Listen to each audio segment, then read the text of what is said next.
Ark Raiders holds more hidden details, buried lore, and overlooked world building than almost any game released in the last decade, and most players have never even scratched the surface.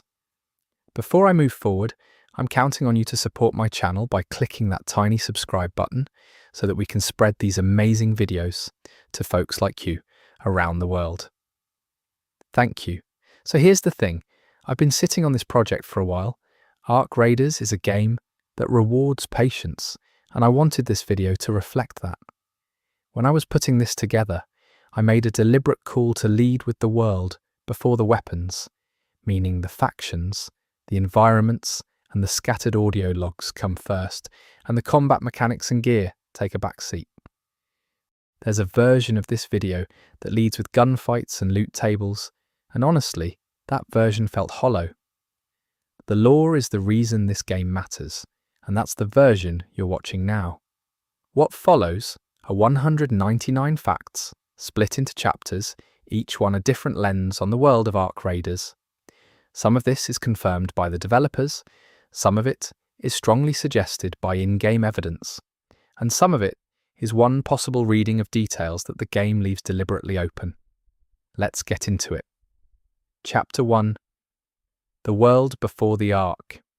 The world of Ark Raiders does not begin with the Ark. It begins with the one that came before it. There was a civilization, presumably our own, that built cities, developed technology, and reached a level of sophistication that the survivors, now struggling through the underground, can only barely comprehend. The game never tells you directly what that world looks like, but the ruins scattered across the surface suggest something vast and interconnected. These were not small settlements. These were industrial systems, urban grids, and infrastructure networks that spanned enormous distances. The underground communities where players begin their journeys are not new constructions. They were built on the bones of older infrastructure, repurposed tunnels, sealed bunkers, and collapsed transit systems that predate the Ark's arrival. Someone, at some point, anticipated that the surface would become uninhabitable, or at the very least, they built things that happened to survive when it did. The Ark itself did not arrive in one single event. The lore suggests a gradual escalation, a slow encroachment that the surface-dwelling population would have witnessed over a period of time before the full collapse of normal life. This is not a meteor strike. It is something more drawn out, and in many ways more terrifying. The machines that make up the Ark are not random. They follow patterns, they have hierarchies, and they exhibit behaviours that suggest something closer to a distributed intelligence than a simple automated system. Players who have spent time observing Ark units without engaging them have noted routines, patrol logic, and what appears to be prioritization behaviour. They are not just killing machines, they are doing something. The term Ark itself is used both to describe the mechanical entities and the broader phenomenon of their presence. This dual usage is intentional and points toward a lore where the machines and the event that brought them are considered inseparable. They are not invaders in a traditional sense. The Ark is more like a process, and the machines are how that process is carried out. Before the Ark's arrival, the world had its own conflicts, its own political divisions, and its own unresolved crises. The lore drops hints that the pre-Ark world was not utopian. Resource competition, territorial disputes, and technological inequality all appear to have been present. This matters because it shapes how different survivor communities interpret the Ark. For some, it feels like punishment. For others, it feels like an interruption of a world that was already falling apart. The surface was not evacuated evenly. Some populations had more warning, more resources, and more access to underground shelter than others. The communities that exist in the game today reflect those original inequalities. Wealthier, better connected groups had access to more durable, better supplied bunkers. Others were left to improvise, and those improvisations are still visible in the patchwork architecture of some underground settlements. One of the more haunting details the game surfaces is the existence of above-ground structures that appear to have been sealed from the inside. Someone chose to stay.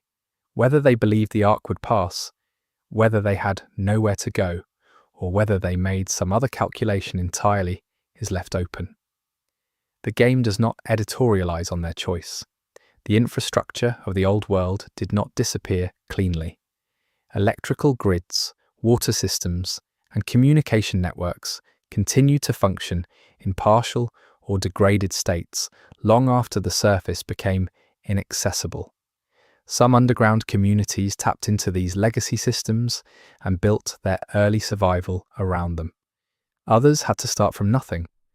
Records from the early underground period are fragmentary.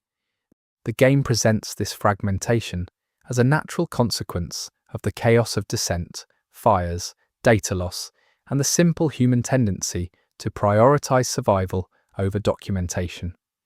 But one possible reading is that some of the record loss was deliberate.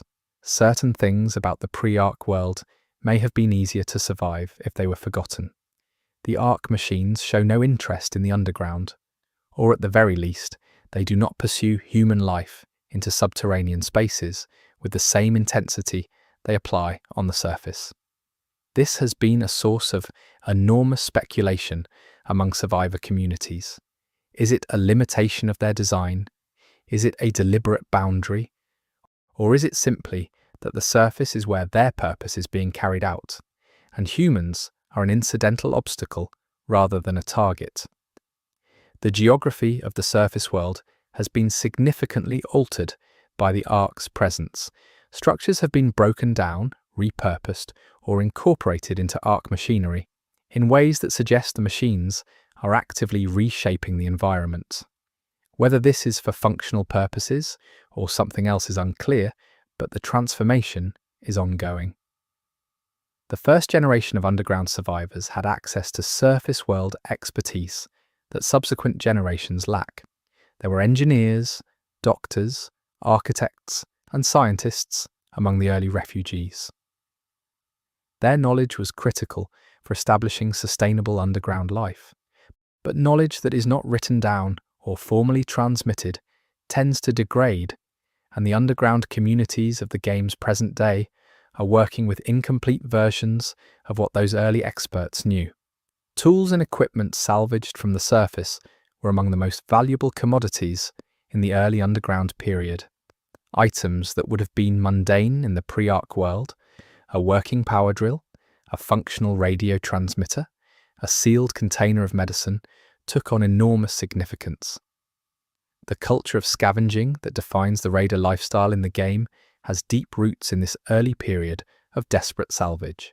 The Ark machines vary enormously in size and apparent function. Some are small enough to be mistaken for debris at a distance. Others are large enough to reshape terrain.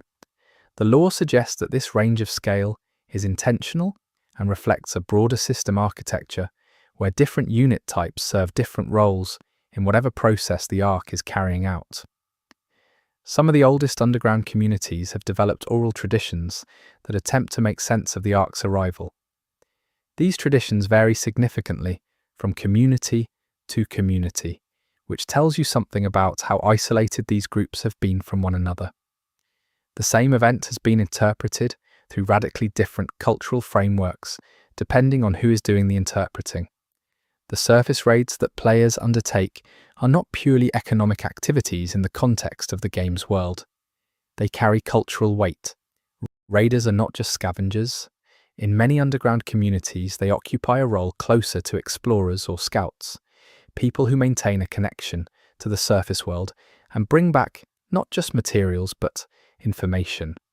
The underground communities are not uniform in their governance. Some are organized around pre-Ark institutional structures, remnants of corporate hierarchies, military command structures, or civic frameworks. Others have developed entirely new forms of organization suited to the specific demands of underground survival.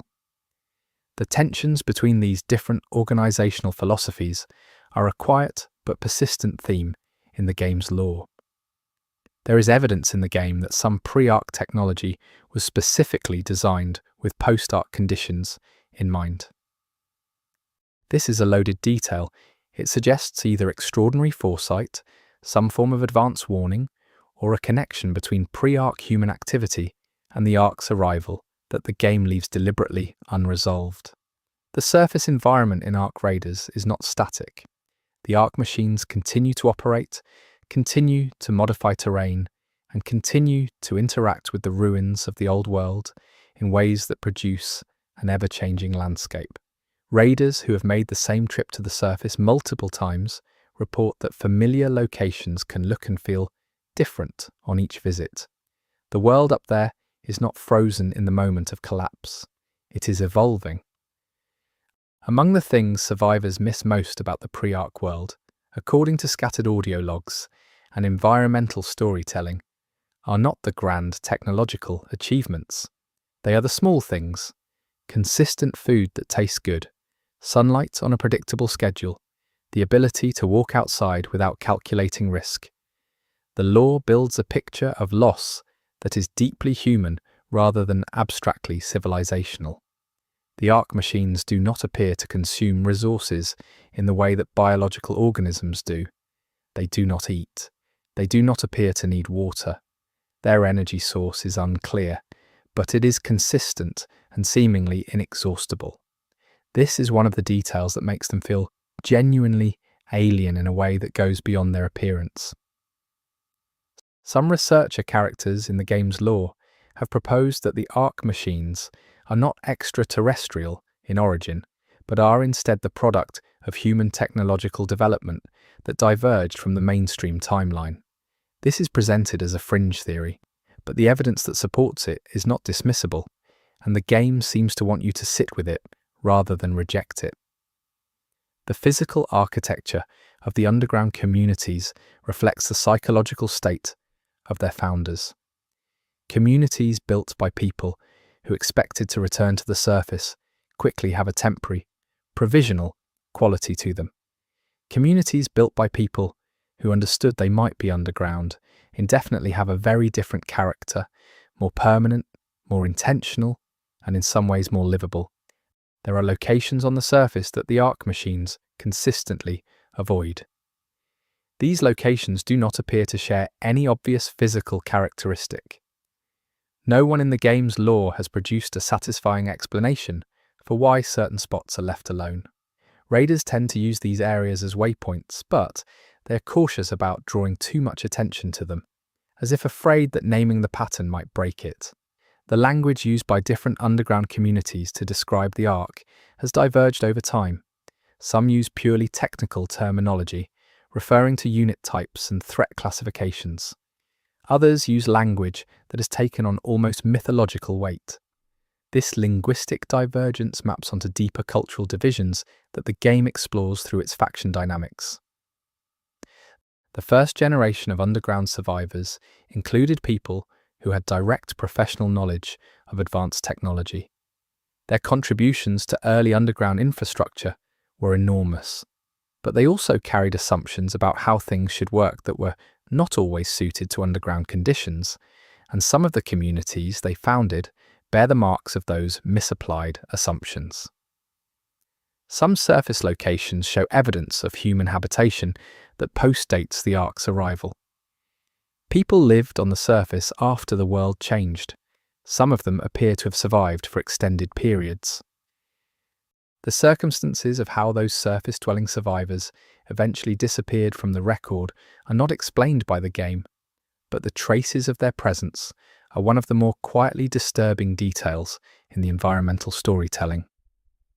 The underground communities have developed their own medical practices, adapted from pre-Ark knowledge, but modified for the specific health challenges of subterranean living.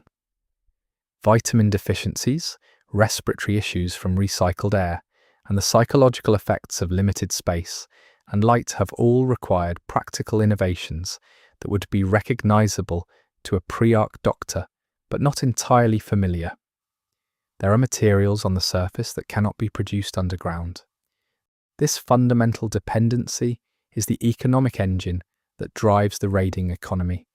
It is not greed or adventure that sends people to the surface. It is necessity.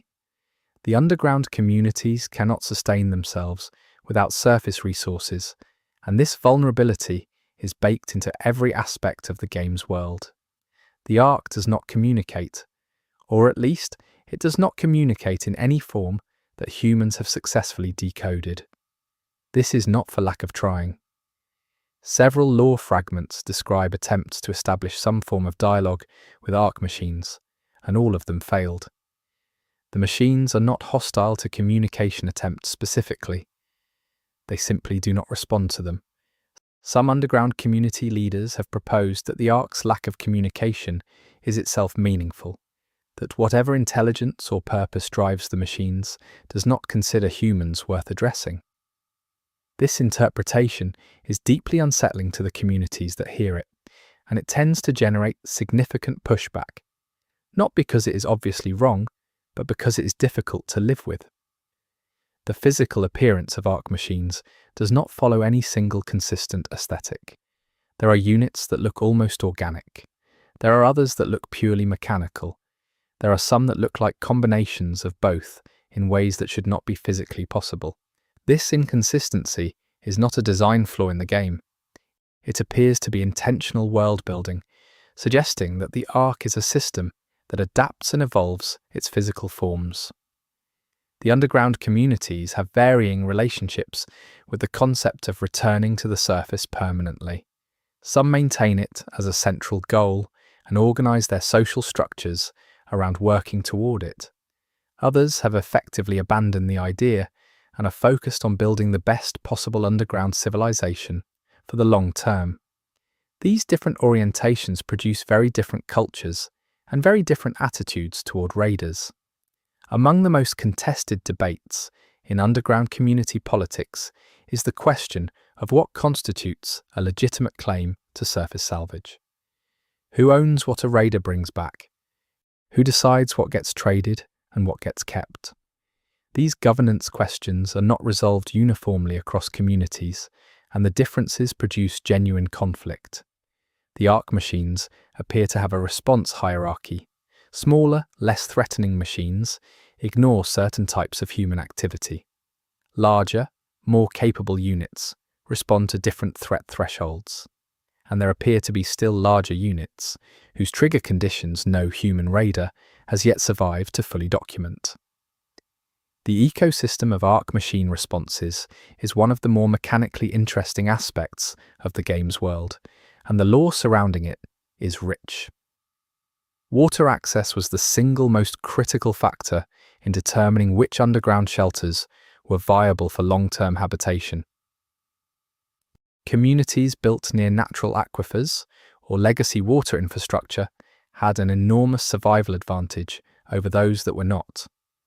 The distribution of viable water access points effectively shaped the political geography of the underground world.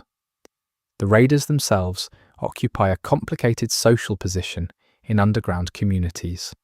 They are essential, as their work supplies the resources that keep communities functioning, but they are also viewed with a mixture of admiration and suspicion. They are people who regularly expose themselves to the surface, who develop relationships with that world, and who sometimes return changed in ways that their communities find difficult to interpret. One of the more subtle details in the game's environmental storytelling is the way that Ark machines treat art and cultural objects. Functional objects, machines, vehicles, structural elements are incorporated or destroyed.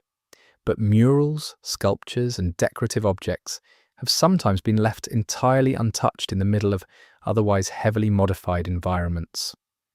Whether this reflects a deliberate choice on the part of the Ark or simply the irrelevance of such objects to its purpose is impossible to say.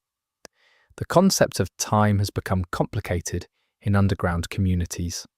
Without regular exposure to daylight cycles, human circadian rhythms drift. Communities have developed various artificial systems for maintaining shared time, but none of them are perfect, and the divergence of different communities' timekeeping systems is one of the small but real barriers to cooperation between groups. Some of the most valuable knowledge in the underground world is geological. People who understand rock, soil, water flow, and structural stability have skills that translate directly to survival.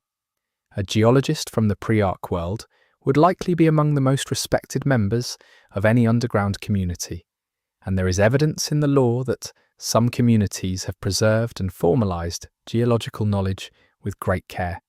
The game's surface environments include locations that appear to be Ark construction projects rather than repurposed human structures.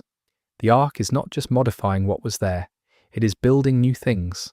What those new things are for, what function they serve in the broader Ark system, is one of the central, unanswered questions of the game's lore. The lore contains references to early conflicts between underground communities, territorial disputes over access to tunnels, water, and salvage routes. Some of these conflicts were violent. The scars of that early period are still visible in the political relationships between communities, in old alliances, long-standing grudges, and carefully maintained neutrality agreements. Physical fitness became culturally important in underground communities, not primarily for aesthetic reasons, but for functional ones.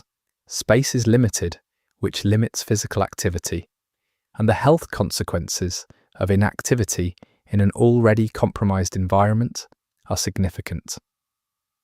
Communities that developed strong fitness cultures early tended to have healthier populations and better survival outcomes. The game suggests, through environmental details, that some Ark machines are older than others. Whether this refers to their time of manufacture, their time of deployment, or something else is not specified, but the variation in apparent age among units points toward a system that has been operational for longer than the human underground communities have been established, or at least as long.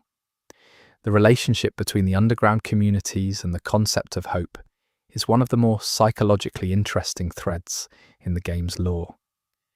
Hope is necessary for survival, but also dangerous if it is misplaced. The communities that have survived longest appear to be ones that have found a balance between realistic assessment of their situation and enough optimism to motivate continued effort. Some lore fragments suggest that the Ark machines have been on Earth, or whatever world this is, for longer than the current crisis. There are geological traces that some researchers in the lore interpret as evidence of previous Ark activity cycles. If this reading is correct, the current crisis is not the first of its kind, and whoever, or whatever, is behind the Ark has done this before. The underground communities have developed complex resource accounting systems out of necessity. When everything you have is finite, and everything you need must be actively acquired, careful tracking of what you have and what you owe becomes existential. These accounting systems have taken on cultural weight beyond their functional purpose and are in some communities intertwined with concepts of honor, debt, and community obligation. The lore includes descriptions of surface locations that appear to have been deliberately preserved by Ark machines. Whether this preservation is intentional, a side effect of some other Ark process, or simply a matter of those locations not intersecting with Ark activity is unclear. But raiders who have found these preserved locations describe an experience that is deeply unsettling, a perfect snapshot of the pre-Ark world sitting intact in the middle of a transformed landscape. The question of what the Ark ultimately wants, if want is even an applicable concept, is the central mystery of the game's lore. Every other detail, every faction, every character, every piece of environmental storytelling orbits this question, and the game is careful never to resolve it, offering instead a constellation of partial answers that are all internally consistent but collectively irresolvable. That irresolvability is not a narrative failure, it is a choice, and it is the right one. Chapter 2. The Machines of the Ark. The machines that constitute the Ark are not a single type of entity, they form a complex ecosystem of different unit types, each apparently designed for specific functions within the broader Ark system. Players encounter a range of these units on the surface, But the law suggests that what is visible to raiders represents only a portion of the full Arc machine catalogue. The smallest Arc units appear to function as sensors or scouts. They are often the first machines encountered in a given area and seem to relay information to larger units before any direct engagement occurs. Whether this relay function is electronic, some form of signal transmission, or something more exotic is not specified, but the behavioral pattern is consistent enough to be reliable. The physical materials used in Arc machine construction include components that are not identifiable through standard metallurgical analysis. Some of these materials have properties that do not match anything in the pre-Arc scientific literature that underground researchers have access to. This is either a consequence of the researchers' incomplete access to that literature, or evidence that some Arc components are not made of anything previously catalogued. Arc machines do not appear to repair themselves in the field in the way that biological organisms heal. Damaged units remain damaged until they are either removed from the area or replaced by other units. However, there are locations in the game world that appear to function as Arc repair or manufacturing sites, and these locations are among the most dangerous on the surface. The audio profile of Arc machines is distinctive enough that experienced raiders learn to identify specific unit types by sound before seeing them. The combination of mechanical noise, what some describe as electronic harmonics, and environmental disturbance that different units produce has become a practical skill set that can mean the difference between a successful extraction and a failed one. Some Arc units appear to have a passive mode and an active mode. In passive mode, they move slowly, respond only to direct stimulation, and seem to be performing a function that is not immediately readable as threatening. In active mode, they are fast, aggressive, and coordinated with other nearby units in ways that suggest shared situational awareness. The hierarchy among Arc machines is implied by their behavior rather than explicitly stated in the law. Smaller units yield right-of-way to larger ones. When a large unit moves through an area, smaller units clear its path. When a large unit is engaged by humans, smaller units respond in ways that suggest they are coordinating with, rather than independently reacting to the situation. The Arc machines show no signs of individual personality or variation. Two units of the same type behave identically under identical conditions. This is both reassuring and disturbing. Reassuring because predictability can be exploited. Disturbing because it suggests that whatever intelligence drives the Arc is a collective or systemic one, rather than individual. The damage Arc machines can absorb before being disabled is significantly higher than what pre-Arc military hardware was designed for.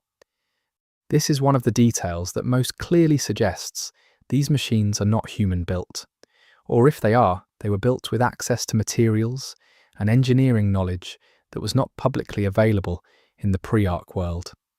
The way Arc machines respond to human bodies is one of the more unsettling details in the game's lore. They do not always destroy human remains. Sometimes they appear to examine them. Sometimes they incorporate them into nearby structures. And sometimes they simply move on, as if the body registered as irrelevant to whatever process they are engaged in. The inconsistency of this behaviour is what makes it so disturbing. Some Arc units appear to have been specifically designed to navigate terrain that humans find difficult.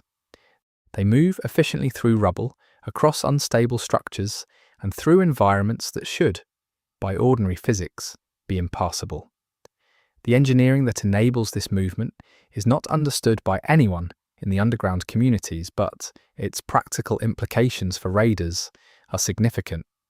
The Arc machines appear to have perfect dark vision, or at least some equivalent sensory system that makes light levels irrelevant to their detection capabilities.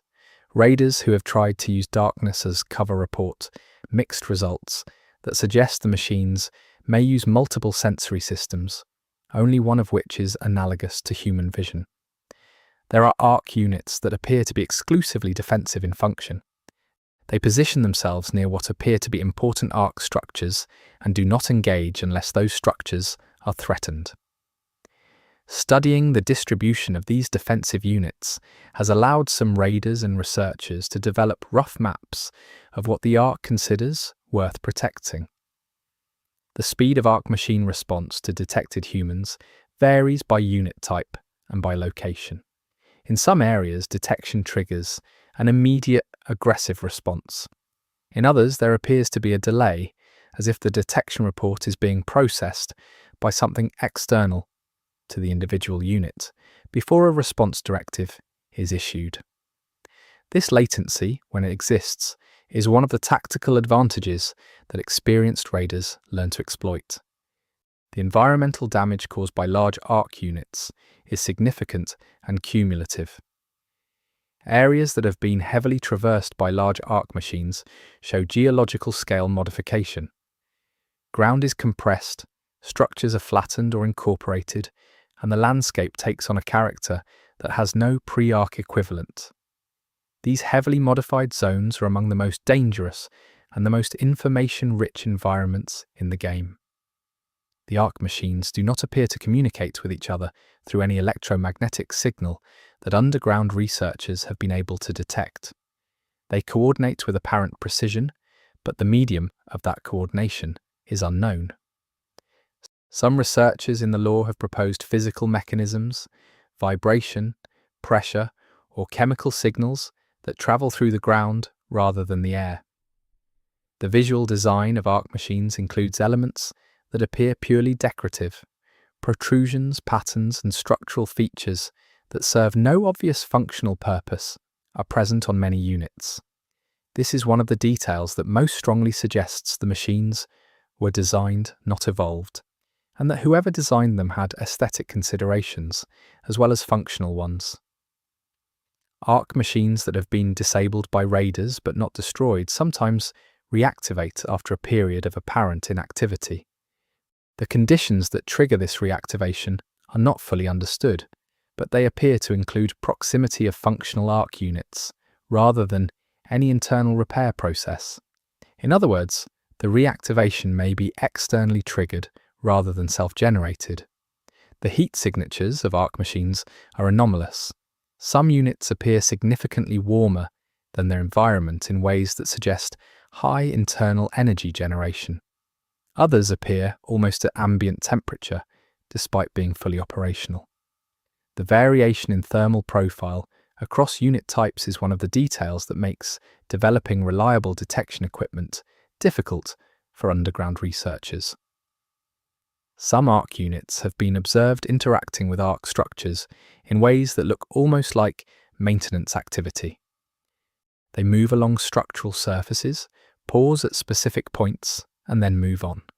Whether this is maintenance in any meaningful sense or whether it is some other form of the ARC's ongoing process is unclear, but the behaviour is consistent enough to suggest a functional role.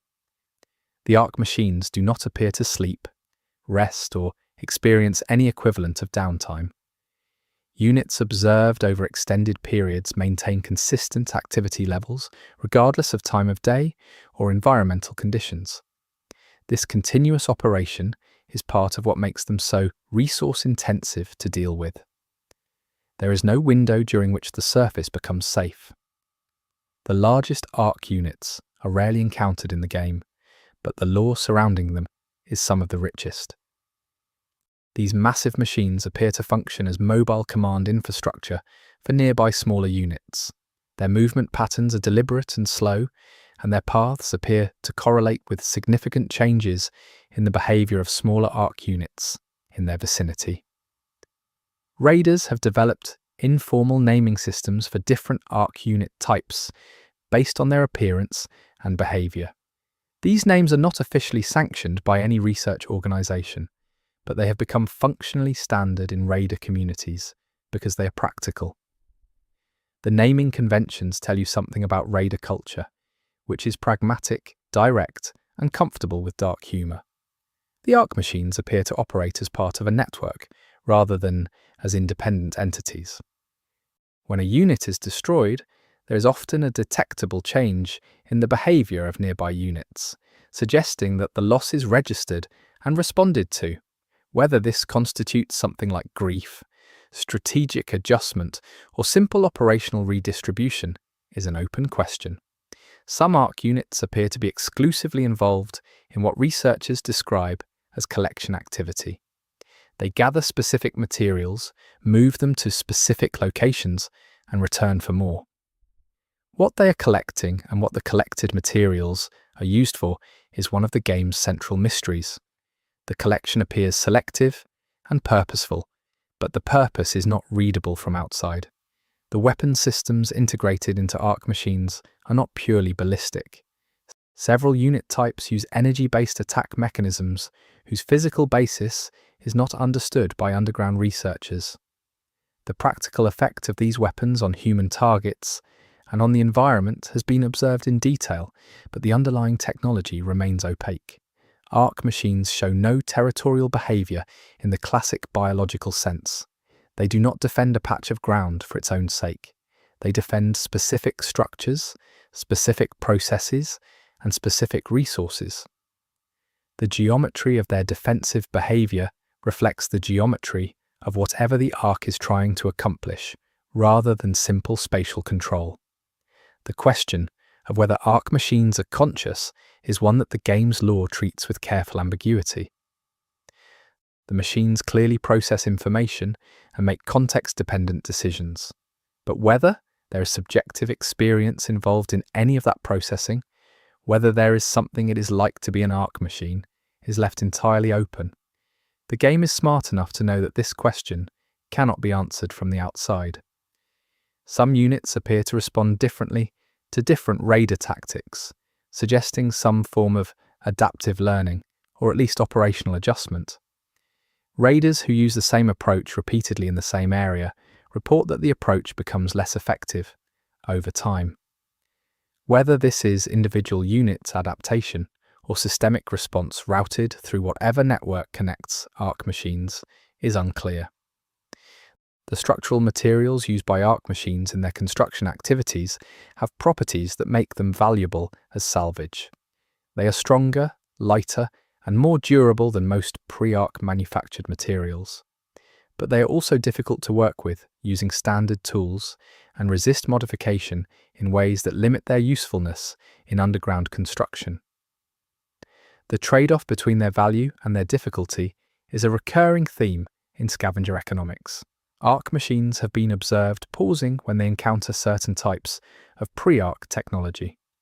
The pause is brief, but consistent. Some researchers interpret this as recognition. The machines have data about pre-ARC technology types and are categorizing what they encounter. Others interpret it as something more interested in nature. The game does not resolve which readings is correct.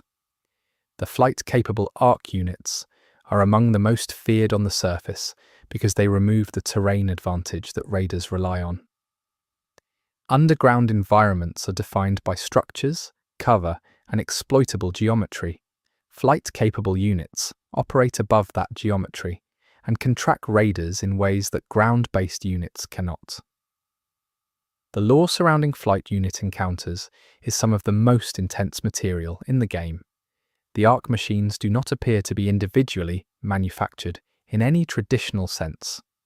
The lore suggests that they are produced at specific locations on the surface and that the production process is ongoing. Whether the machines that are destroyed in raider engagements are replaced at a rate that the ARC can sustain indefinitely, or whether there are limits to that production, is unknown. There are ARC units that do not engage with humans at all under any circumstances that have yet been documented. They move through areas occupied by humans, they detect and presumably register human presence, and they continue on their route without any change in behavior. Raiders have developed strong theories about what these units are doing and why human engagement is not part of their programming, but none of these theories are confirmed. The ARC machines appear to treat certain locations on the surface as off-limits to their own activity. These restricted zones are not explained, but they create navigable corridors that experienced raiders have mapped and use routinely. The existence of these corridors is one of the key practical insights that separates veteran raiders from beginners. The behavior of Ark machines near water is distinctive. Certain unit types appear to be water sensitive in ways that affect their movement and behavior choices. Others appear unaffected by water entirely. The variation is significant enough that raiders who operate near rivers, flooded areas, or coastal zones have developed specialized knowledge about Ark machine water interaction behavior. Some Ark machines appear to be in a state of degradation rather than active operation. They move more slowly, their responses are less predictable, and they appear to have components that are no longer functioning correctly. Whether this degradation is the result of damage, age, resource deprivation, or some other factor is unclear, but these degraded units are in some ways more dangerous than healthy ones because their behavior is less consistent. The Ark machines that appear most capable of adaptation and learning are also the ones that appear most rarely on the surface. This may be coincidence, or it may reflect a deliberate operational choice by whatever governs Ark activity. The most sophisticated units being held back while more standardized ones handle routine operations is a strategy that would make sense from a resource management perspective. Some surface locations appear to function as Ark machine assembly or staging areas. Units gather at these locations in numbers that are unusual compared to their normal distribution, remain for variable periods, and then disperse. The pattern suggests logistical operations of some kind, but the logistics of what is not clear. The Ark machines appear to have no concept of retreat in the way that military forces understand it. They do not pull back to regroup. They do not abandon objectives when casualties occur. They continue toward whatever their operational objective is until either the objective is accomplished or the units are destroyed. This relentlessness is one of the things that makes them so different from human adversaries. One of the more unexpected details in the lore is that Ark machines appear to respond differently to individuals who have extensive surface experience compared to those who are on the surface for the first time. Experienced raiders report a quality of attention from Ark machines that novices do not describe. Whether this reflects machine learning about specific individuals, recognition of behavioral patterns associated with experienced raiders, or something else entirely is unknown. Chapter 3. The Underground Communities. The underground communities of Ark raiders are not a single unified civilization. They are a collection of distinct cultures, each shaped by its own history, its own resources, and its own interpretation of the world above. Some of these communities have been established long enough to have developed rich traditions, complex governance, and something approaching a stable culture. Others are still in the raw early stages of survival. The physical layout of underground communities reflects their priorities and their histories. Communities that organized early around military structures have a different spatial logic than those that organized around civilian democratic principles. The architecture is not just functional, it is political. The question of leadership is handled differently in different communities. Some have formal elected positions, others operate on consensus models. Some are organized around expertise, with the most knowledgeable person in a given domain having decision-making authority in that domain. And some are more straightforwardly hierarchical, with authority concentrating in whoever had the resources and capability to establish the original shelter. Education in the underground communities is a critical and contested resource. What gets taught, who gets taught it, and who controls the curriculum are political questions as much as practical ones. Communities that have managed to maintain broad educational access tend to be more resilient than those that have allowed knowledge to concentrate in specific groups. The concept of childhood has been significantly altered by underground conditions. Children are incorporated into community labour systems earlier than pre-Ark norms would have sanctioned. This is not universally seen as a problem within the communities themselves. The practical necessity is clear, and most communities have developed frameworks that try to balance usefulness with developmental appropriateness. Underground community relationships with religion and spirituality vary enormously. Some communities have maintained pre-arch religious traditions with little modification. Others have developed entirely new spiritual frameworks that draw on the specific circumstances of underground survival, and some have organized explicitly around secular rationalist principles. These differences are not trivial. They affect everything from community cohesion to attitudes toward risk. The raider class occupies a specific social niche in underground communities, and the nature of that niche varies by community. In some settlements, raiders are celebrated figures. Their surface runs treated as heroic acts. In others, they are viewed as a necessary but troubling element, people who bring back essential resources, but also bring back exposure to a world that most community members prefer to keep at a distance. Trade between underground communities exists, but is complicated by distance, safety, and trust deficits. The tunnels and passages that connect different settlements are not safe, and the logistics of moving goods between communities is expensive in effort, risk, and time. Communities that have invested in establishing reliable trade routes have significant strategic advantages over those that have not. The question of who has the right to send people to the surface is politically charged in most communities. Surface runs carry mortality risk, and the decision to expose community members to that risk is not taken lightly. Different communities have developed different frameworks for this decision, from voluntary self-selection to assigned rotations to something closer to conscription. Music and art have survived into the underground communities, and their function has evolved. Art that was purely aesthetic in the pre-arch world has taken on additional social and psychological functions. It marks community identity. It provides psychological relief from the pressures of underground life, and it serves as a form of cultural memory, preserving aspects of the pre-arch world in forms that are transferable across generations. The mental health challenges of underground living are significant and not uniformly addressed across communities. Claustrophobia, social friction in confined spaces, grief for lost loved ones and lost ways of life, and the specific anxiety of knowing that a hostile mechanical force occupies the world above are all present in the underground population. Communities that have developed effective support structures for mental health tend to be more functional in other ways too. Food production is one of the most critical ongoing challenges for underground communities. Some communities have developed sophisticated hydroponic systems that produce a reasonable variety of nutrition.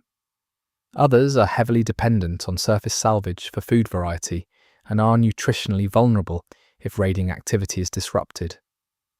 The gap in food security between communities is one of the most significant drivers of inequality in the underground world.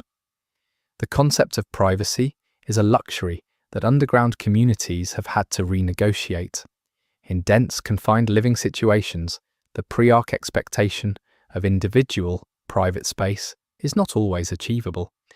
Different communities have developed different norms around what constitutes acceptable communal observation versus personal space, and these norms are a source of ongoing social friction. Some underground communities have developed formal research programs dedicated to understanding the arch. These programs collect field observations from raiders, analyze salvaged arch components, and attempt to synthesize whatever pattern of knowledge is achievable given their limited resources. The conclusions they reach are often partial and contested, but the attempt represents one of the more hopeful aspects of underground civilization. The communities that were established with access to pre-arch military hardware have a significant security advantage, but also face specific cultural challenges. Military hardware requires maintenance, and the knowledge to maintain it is degrading. There is also the political question of who controls the weapons and what gives them the right to that control. Communities organized around military resources often develop corresponding political tensions. Some underground communities have established what they call surface watch programs, organized observation of arc machine activity patterns from safe vantage points near the underground surface boundary. The information gathered by these programs is valuable for raid planning and provides a level of strategic awareness that communities without such programs lack. The relationship between different generations in underground communities is one of the game's more interesting lore threads. The first generation has direct memories of the surface world. Subsequent generations know it only through those memories, filtered through the psychological processing of people who experienced loss. The gap between remembered surface and actual surface is significant, and it creates friction when returning raiders report what they actually find. Underground communities have developed their own legal and justice frameworks out of necessity. Pre-arc legal systems were designed for surface world conditions and social scales that do not apply. The improvised legal frameworks that underground communities have developed reflect their specific constraints and values, and they vary significantly from one community to another. The management of interpersonal conflict in confined spaces is one of the more practically difficult challenges of underground community life. When people cannot leave, when exits are genuinely not available, conflict resolution mechanisms become existential. Communities that have developed effective conflict resolution tools are meaningfully more stable than those that have not. Some underground communities maintain archives of pre-arc media, books, recordings, digital files, and physical objects from the surface world are preserved with great care. These archives serve multiple functions. They are practical knowledge repositories, psychological touchstones for people who remember the world above, and cultural inheritance for those who do not. The physical health of underground communities is shaped by specific environmental factors. Reduced sunlight exposure affects vitamin D levels and circadian rhythms. Air quality in closed systems requires constant management. Water recycling systems introduce their own health considerations. The communities that have managed these factors most effectively have measurably better health outcomes. Underground communities have developed their own economic systems, and these systems reflect their specific conditions. Barter is common in some. Others have developed internal currency systems. The relationship between what is produced internally and what is brought in from the surface shapes the economic logic of each community in specific ways. The treatment of outsiders by underground communities ranges from welcoming to hostile. Communities that are well-resourced and secure tend to be more open. Communities that are operating near the margins of survival tend to be more defensive about their resources and more suspicious of strangers. The politics of who gets to join an underground community and on what terms is a live issue in the game's lore.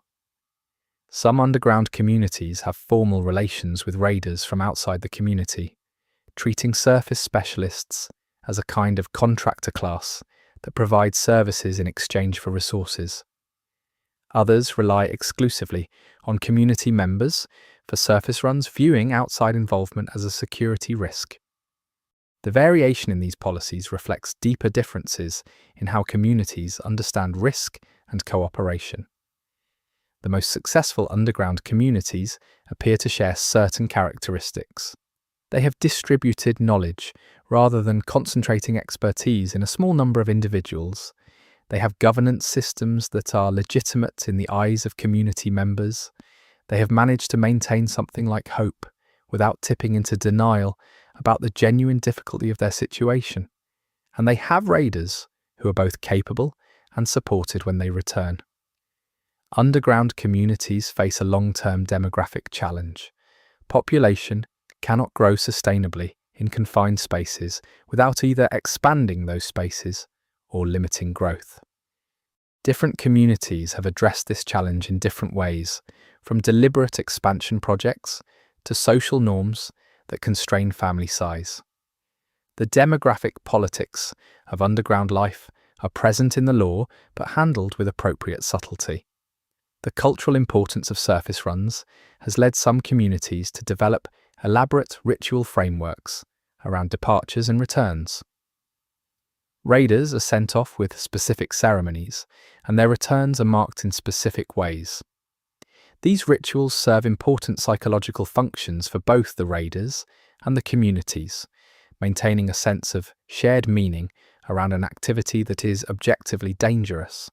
Some underground communities have established formal research roles specifically devoted to studying raider experience. These researchers interview raiders about what they observe on the surface, catalogue the information, and attempt to build coherent models of ARC machine behavior and surface world conditions.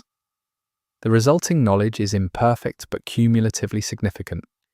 The political relationship between underground communities is shaped in large part by resource geography. Communities that have access to different resources have natural trading relationships. Communities that have access to the same resources are in natural competition. The map of underground community politics is largely a map of resource distribution. Some underground communities have attempted to establish permanent surface installations, sheltered positions on or near the surface boundary that could serve as staging areas for raids and eventually as the beginning of a surface return. These attempts have had mixed results. The ARC machines consistently find and destroy permanent installations above a certain level of development. Whether this reflects machine threat assessment or something more purposeful is unclear. The concept of citizenship in underground communities, of what it means to be a full member of the community with claims on its resources and obligations to its welfare, has evolved under underground conditions into something quite different from its pre-ARC equivalent. The stakes of community membership are higher, which means both the rights and the obligations that come with it are more sharply defined. Some communities have developed what can only be described as a surface mythology, an elaborate set of stories and beliefs about what the surface is like that diverges significantly from what raiders actually report. This mythology appears to serve a psychological function. It makes the surface less threatening by making it more narratively comprehensible, but it creates friction when it conflicts with actual raider experience. Underground communities have varying levels of contact with the broader network of underground settlements. Some are deeply integrated into a web of communication, trade, and mutual support. Others are effectively isolated, relying entirely on internal resources and operating with minimal knowledge of what other communities are doing. The isolated communities tend to be both more self-sufficient in certain ways and more vulnerable in others. The emotional burden of raiding is something that underground communities handle with varying degrees of effectiveness. Raiders deal with high mortality rates among their peers, regular exposure to a hostile environment, and the psychological complexity of being a person whose job is to exist in a world that everyone else experiences only as an abstraction. The communities that have developed good support structures for returning raiders tend to have better raiding programs overall.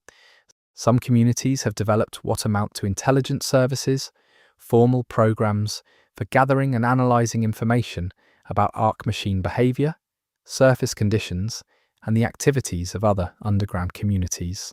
The existence of these programs says something about the political sophistication that underground civilization has reached, even in desperate circumstances. The question of what happens to raiders who are lost on the surface is handled differently in different communities.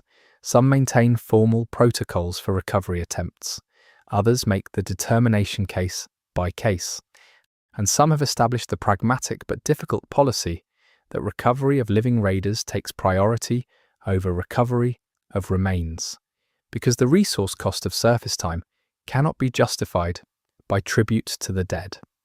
Underground communities maintain different relationships with time. Some communities have strong historical consciousness. maintaining detailed records of their founding, their crises, and their achievements. Others live more fully in the present, with history treated as less relevant to survival than current conditions. The communities with stronger historical consciousness tend to make different kinds of political decisions, for better and worse.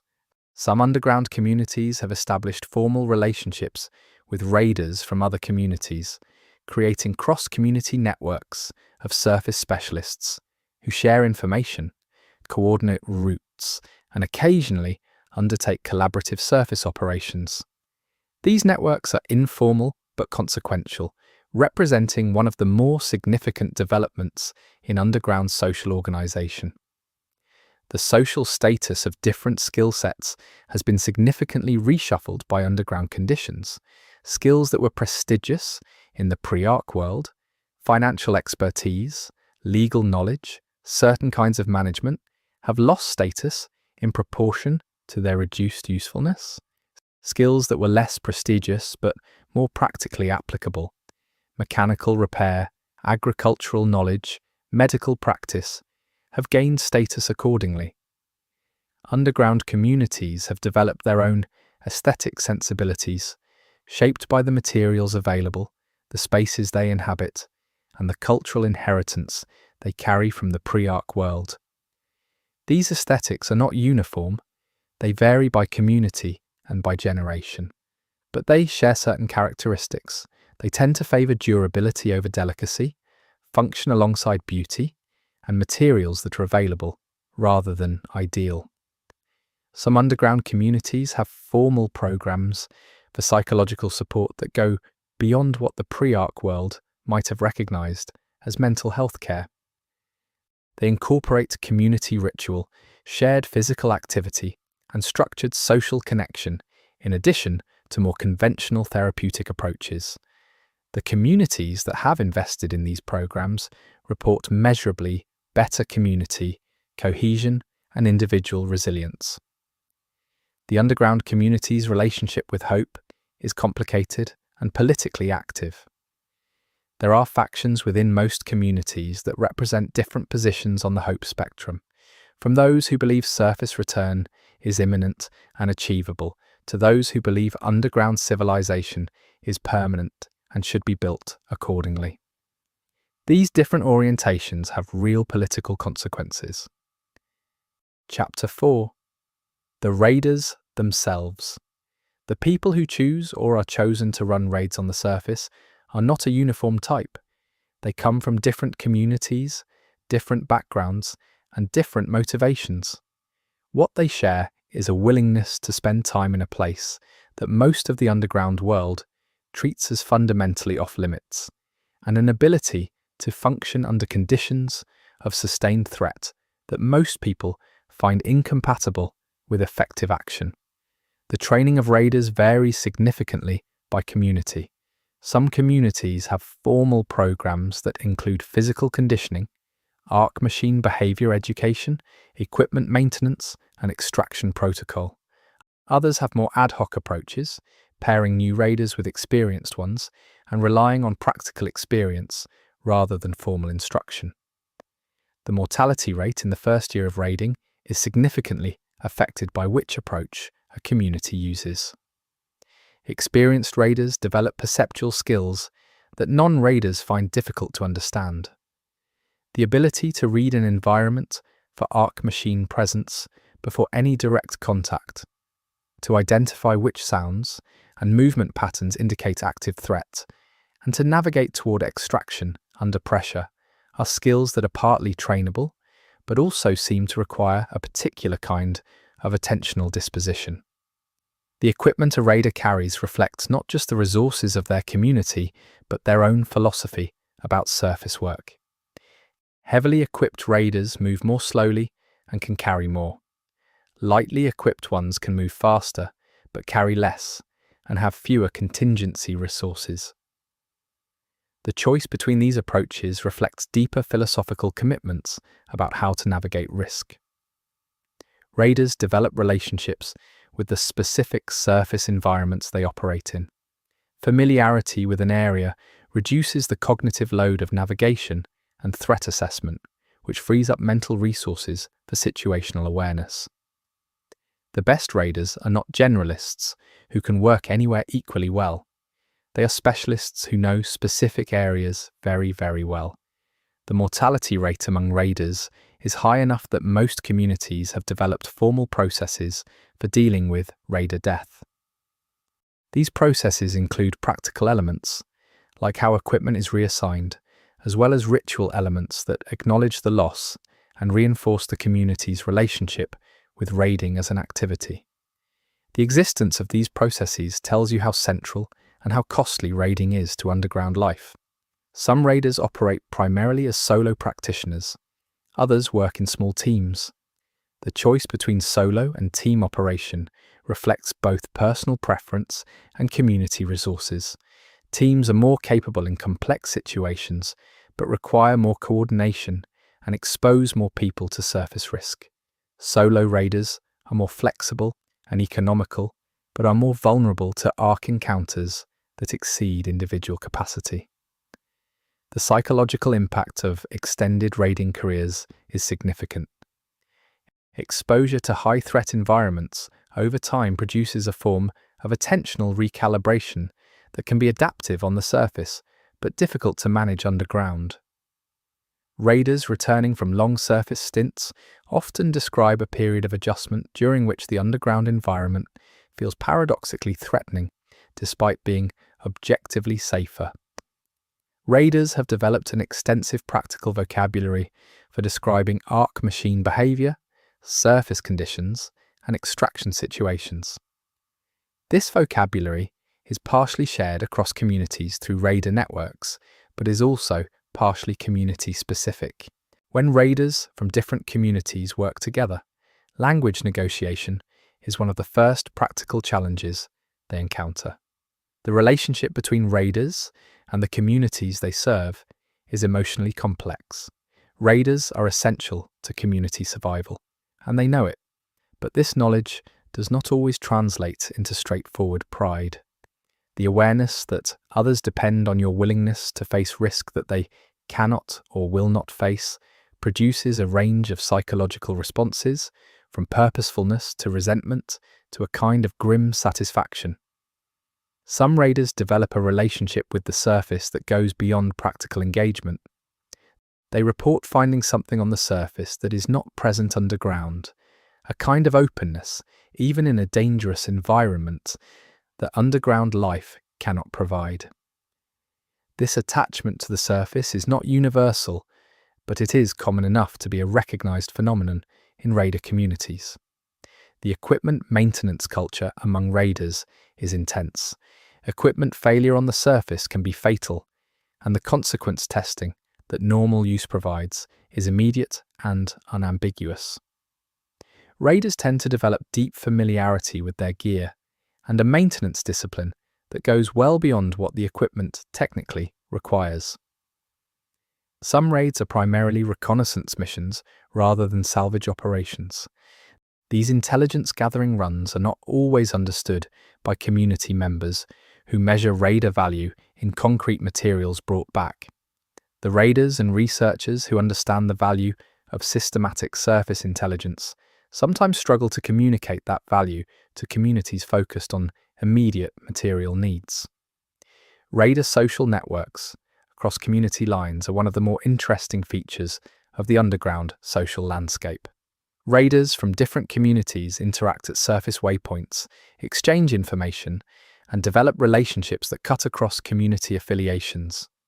These relationships are politically significant because they represent channels of communication and influence that formal community governance cannot fully control.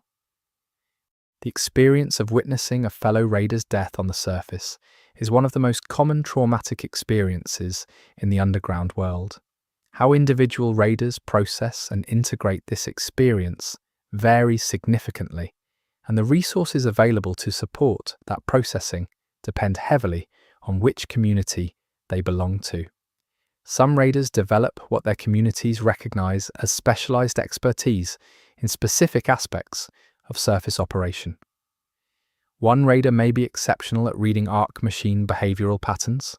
Another may have extraordinary navigational skill in unfamiliar terrain. Another may have a particular facility for the rapid assessment and selection of salvage materials. At Yes, these specializations are recognized and valued. The question of retirement from active raiding is handled differently in different communities. In some, raiders are expected to continue until they are physically unable. In others, there are formal or informal age-based transitions to training and support roles. In still others, individual raiders make their own retirement decisions based on their own assessment of their continuing capability and willingness. Some raiders become entrepreneurs within the underground economy, using the resources they accumulate to establish trading positions or other economic activities. The transition from active raider to economic operator is one of the more common late career trajectories in communities where such transitions are structurally possible. The family relationships of active raiders are complicated by the risk and the absence that raiding involves. Partners and children of active raiders develop specific adaptations to this situation, a degree of emotional self-sufficiency that is functional but often describes itself in less positive terms. The relationships that survive long raiding careers tend to be characterized by a kind of resilience that has a specific texture. Raiders who have been captured by ARC machines and somehow escaped or been released are extremely rare, and their accounts are treated as extraordinary evidence about ARC machine behavior. The circumstances of their release, when it has occurred, suggest something about ARC machine priorities that does not fit neatly into any of the standard explanatory frameworks. The game presents these accounts without attempting to resolve what they mean. The physical fitness requirements of raiding are significant and specific. Sustained cardiovascular capacity, strength-to-weight ratio, and the ability to perform under cognitive load during physical exertion are all important. The training regimes that experienced raiders recommend reflect these specific demands and differ meaningfully from general fitness approaches. Some raiders operate under economic contracts with communities other than their own. They provide raiding services in exchange for resources, functioning as independent specialists rather than community representatives. This contractor model exists in the spaces between formal community affiliations and produces its own social dynamics. The information management challenges of raiding are underappreciated.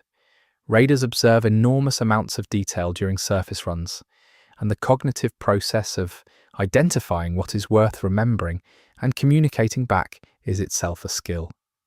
Raiders who are poor at this filtering and communication task are less valuable to their communities than their raw surface performance might suggest. Some raiders have attempted to establish relationships with specific ARC units, treating individual machines as entities with which some form of communication might be possible.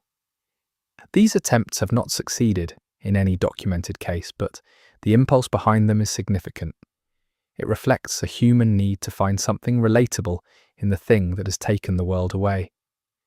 The cultural products that raiders have created, songs, stories, visual art, and oral traditions, constitute a distinct subculture within the broader underground cultural landscape. Raider culture tends to be dark-humoured, present-focused, and deeply practical in its aesthetic preferences. It is also one of the more vital and creative cultural threads in the underground world because the conditions that produce it are also conditions that strip away pretension. Raiders have developed extensive shared knowledge about which surface materials are worth taking and which are not, which structures are safe to enter and which are likely to be structurally compromised, and which ARC machine encounters can be disengaged from and which cannot. This knowledge is partly formal, taught through training programs, and partly informal, transmitted through raider networks. The question of what raiders are allowed to keep from their surface halls versus what they must contribute to community stores is one of the most politically contentious questions in underground community governance. Different communities have reached different equilibria on this question, and the agreements in place tend to be politically fragile because the stakes on both sides are high. Some raiders have attempted to document the surface systematically, creating maps, catalogues of Ark machine positions, and records of environmental change over time. These documentation projects are enormously valuable to communities and to the broader enterprise of understanding what is happening on the surface, but they are also difficult to maintain because their completion requires sustained surface access that not every raider can provide. The experience of beauty on the surface is something that raiders describe in ways that surprise non-raiders. The surface is dangerous, but it is also genuinely beautiful in ways that the underground is not. Open sky, even one occupied by Ark machines, natural landscapes, even modified ones, and the quality of natural light are things that many raiders describe as deeply moving, despite the context in which they experience them. The best raiders are not the most aggressive or the most heavily armed. They are the most situationally aware, the most capable of making accurate, rapid assessments of complex and changing environments, and the most effective at self-regulation under stress. These qualities can be developed, but they also appear to have some basis in individual disposition that is not entirely a product of training. Chapter 5. The Law of the Ark itself. The Ark as an entity or system defies easy categorization. It is not an army in any conventional sense because armies have goals that can be stated and opposed. It is not a natural phenomenon because natural phenomena do not exhibit the kind of purposeful, hierarchical, adaptive behavior that Ark machines display. It occupies a conceptual space that the underground communities have not found adequate language for, and the struggle to develop that language is one of the quieter threads of the game's lore. The name Ark itself is interesting. It is not a word that the machines use for themselves. It is a human-assigned name, and like all human-assigned names for phenomena that exceed human understanding, it carries more aspiration toward meaning than actual meaning. Various underground communities have proposed different interpretations of what the word is short for or what it refers to, but none of these interpretations are authoritative. The arrival of the Ark did not appear to be random. The locations that were most heavily affected in the initial period and that remain most heavily modified today appear to have been selected according to some logic rather than distributed randomly. What that logic is, what criteria the Ark used in identifying priority locations, is one of the questions that underground researchers have devoted the most effort to answering without success. The Ark appears to be engaged in some form of large-scale project. The modifications to the surface environment, the collection activities of certain unit types, and the construction of new structures all suggest directed activity working towards some end state. What that end state looks like, and how far along the project currently is, are unknowns that carry enormous practical and existential weight. Some lore fragments suggest that the Ark's activity has a temporal pattern, that there are periods of higher and lower intensity, that some operational phases conclude and others begin. If this cyclical structure exists, understanding it would be enormously valuable for both strategic planning and for making sense of what the Ark is trying to accomplish. The evidence for it is suggestive, but not conclusive.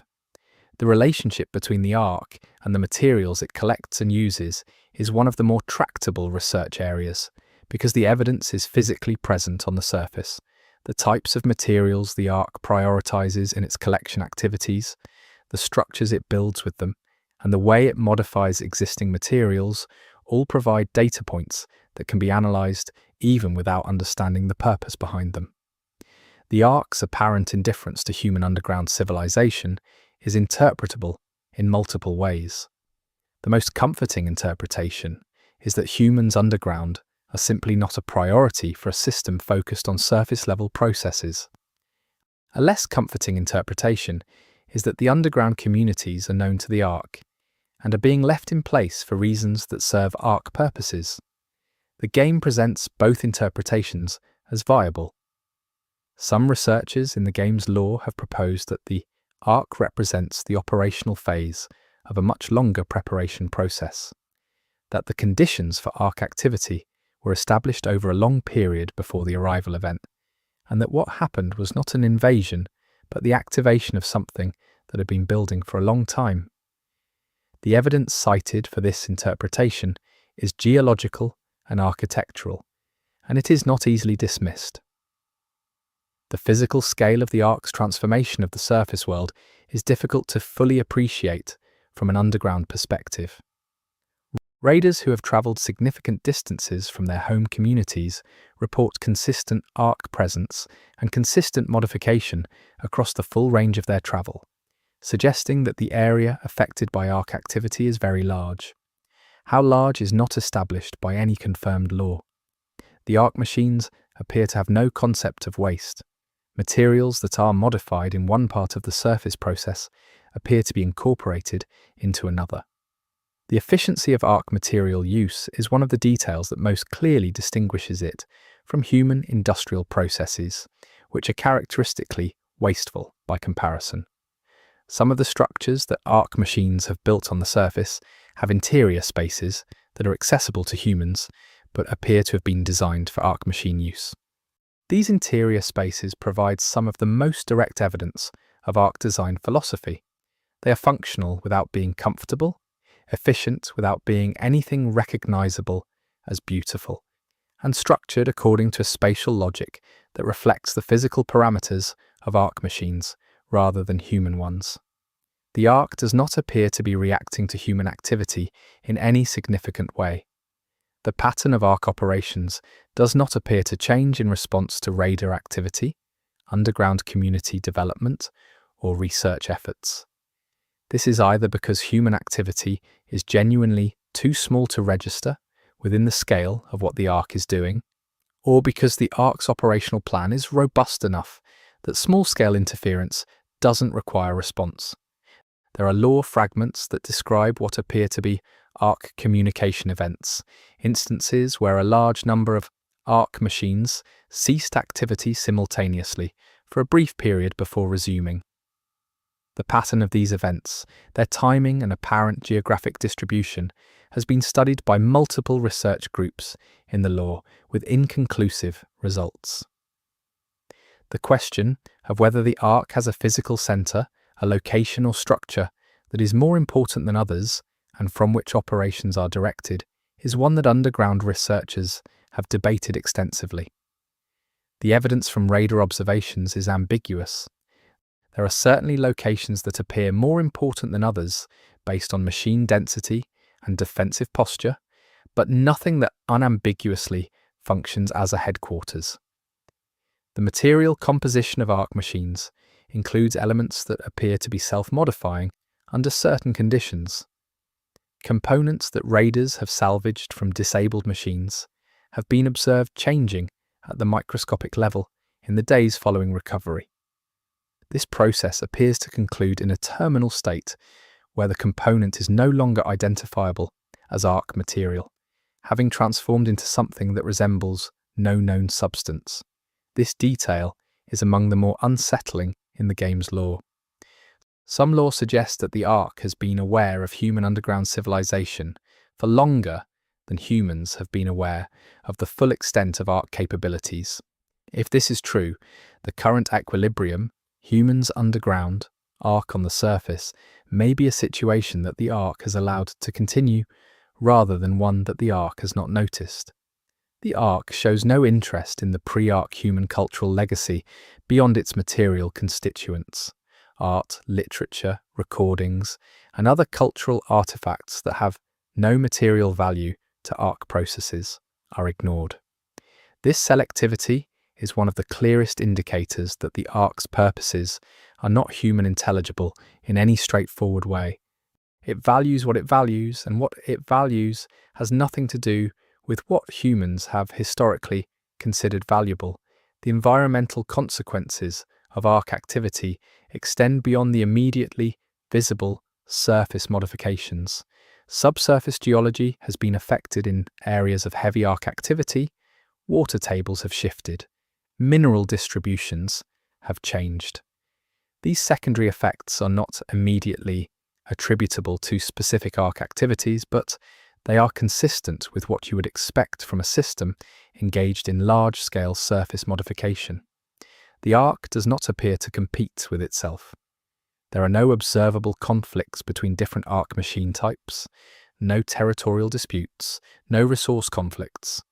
Whatever coordination mechanism connects arc units produces a coherent, operational unity that is itself a significant fact about the nature of the system.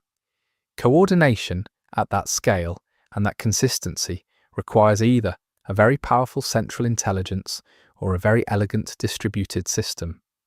The possibility that the arc is a technology of human origin, created before the events of the game and now operating autonomously according to its original programming, is taken seriously by some lore characters.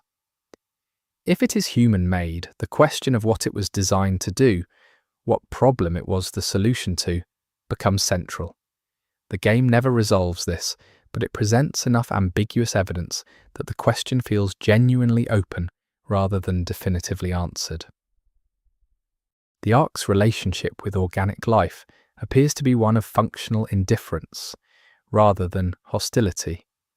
The machines do not go out of their way to destroy plants, animals, or non-raider humans, but they will eliminate any biological presence that comes into conflict with their operational activities.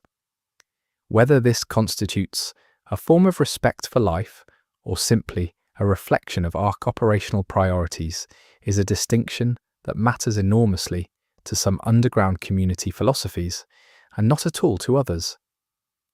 The timeline of arc activity is one of the most important and most disputed topics in underground research. Getting the timeline right, understanding when the arc arrived, what it did in what order, and what its current operational phase represents, is considered foundational to any meaningful attempt to predict what it will do next. The idea that the arc might eventually be satisfied, that there is an end state to its project after which it becomes dormant or departs, is one of the more hopeful frameworks available to underground communities. It implies that survival long enough matters, that if you can outlast the RC's operational period, the surface might become accessible again. The game does not confirm or deny this possibility. Some lore characters propose that direct communication with whatever intelligence coordinates the arc is not just theoretically possible, but practically achievable with the right technology. These proposals are treated with skepticism by most other characters because all previous communication attempts have failed. But the theoretical argument is not dismissible, and it represents one of the possible directions in which the game's narrative could develop. The arc is, in the end, the defining fact of the world of arc raiders. Everything in the game, every community, every raider, every piece of technology, every political arrangement is a response to the arc's presence. Understanding what the arc is and what it wants is not just an intellectual exercise. It is the central practical challenge of the world. And the game is right to leave it unresolved, because a world where the central challenge is fully understood is a world that has ceased to be interesting. Chapter 6. The Factions and Their Politics. The factions that have emerged in the underground world are not arbitrary. Each one represents a coherent response to the same set of impossible conditions, and the differences between them are not superficial. They reflect genuinely different conclusions about what survival requires, what humanity owes itself, and what the arc's presence means for the long-term future of the species.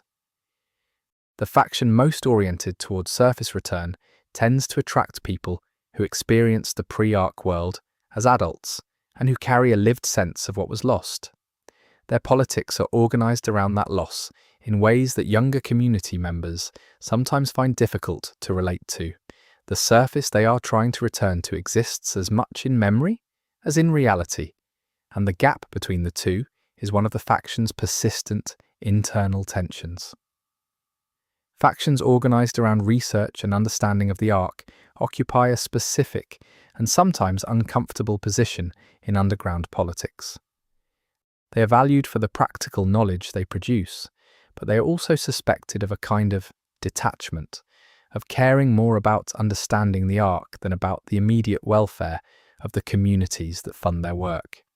This suspicion is not always fair, but it is not entirely unfounded either. The most militarized factions are not necessarily the most powerful. Military capability is useful for enforcing agreements and defending resources, but it is expensive to maintain and does not solve the fundamental problems of underground survival. Factions that have overinvested in military capacity at the expense of food production, medical knowledge, or raider capability tend to find themselves strong in ways that do not translate into actual security.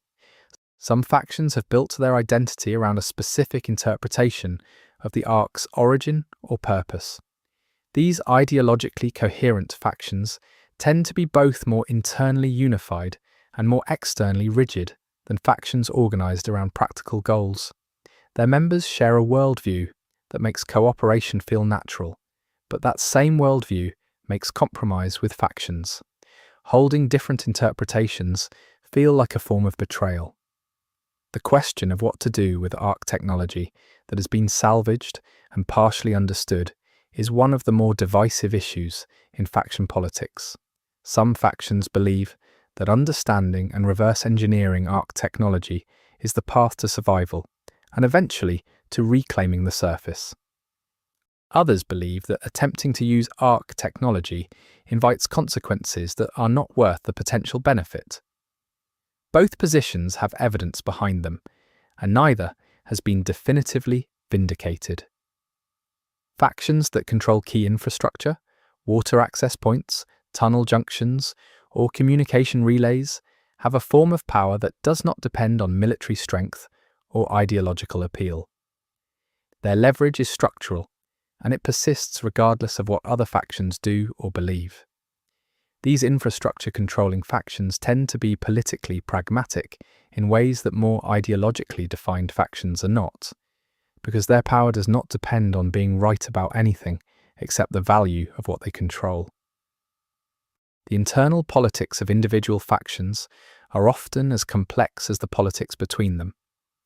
Leadership succession, resource allocation disputes, and disagreements about strategic priorities all produce internal tensions that factions manage with varying degrees of effectiveness. Factions that appear unified from the outside often contain significant internal disagreement that is suppressed rather than resolved. Some factions maintain formal neutrality in conflicts between others, positioning themselves as mediators or brokers. This neutrality is never truly disinterested.